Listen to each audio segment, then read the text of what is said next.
गोंदवलेकर महाराज प्रवचने. मायेच्या तावडीतून सुटण्यास नाम हेच साधन. परमेश्वराची भक्ती करावी, त्याचे नामस्मरण करावे असे पुष्कळ लोकांना मनातून फार वाटते, पण काही ना काही कारणाने ते घडत नाही. असे का व्हावे? तर माया आड येते.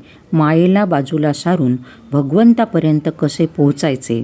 माया ही भगवंताच्या सावलीसारखी आहे. तिला सोडून तू ये असे त्याला म्हणणे म्हणजे तू येऊ नकोस असे म्हणण्यासारखेच आहे. कारण एखाद्या इसमाला तू ये पण तुझी सावली आणू नको म्हटले तर कसे शक्य आहे?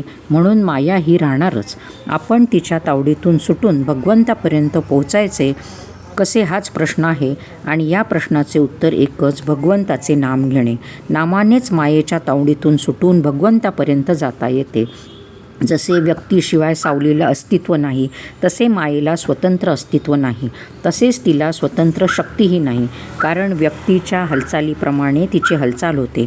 व्यक्ती न दिसली तरी तिची सावली जशी दिसते, त्याचप्रमाणे मायेचे अस्तित्व मात्र जाणवते. मायेची सत्ता भगवंतावर नाही.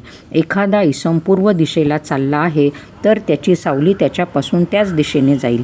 त्या सावलीच्या मनात जर दिशा बदलून पश्चिमेकडे जाण्याचे आले तर तिला ते शक्य नाही. तो मनुष्यच जर पश्चिमेकडे जाऊ लागला तरच तिला त्या दिशेकडे जाणे शक्य आहे.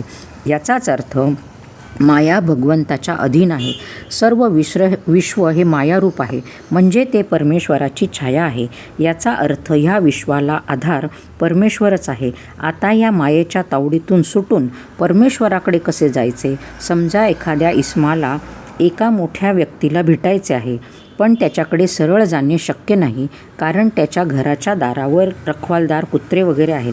त्याच्या तावडीतून सुटून गेले तर मालकाची भेट होणार, पण समजा मला अमक्या दिवशी येऊन भेटावे अशा मजकुराचे त्या मालकाच्या सहीचे पत्र जर त्याला आले असेल तर ते पत्र या रखवालदाराला दाखविताच तो त्याला बिना तक्रार आत सोडेल आणि मालकाची भेट घेईल. तसे भगवंताचे नाम म्हणजे भगवंताच्या सहीचे पत्र.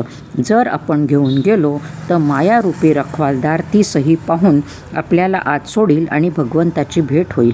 म्हणून माया तरून जायला भगवंताचे नामस्मरण हाच रामबाण उपाय आहे. नामस्मरणातून खूप तल्लीन व्हावे, देहाचा विसर पडावा. देहबुद्धी विसरून नाम घेणे हेच निर्गुण होणे होय. भगवंत जर कृपण असेल तर तो नामभक्ती देण्यात आहे, म्हणून त्याला अळवावे आणि तुझ्या नामाचे प्रेम दे हेच मागावे. बाकी सगळे देईल, पण हे नामप्रेम तो फार क्वचित देतो, म्हणून आपण तेच मागावे. रामाचे अनुसंधान नित्य ठेवावे आणि आनंदात राहावे.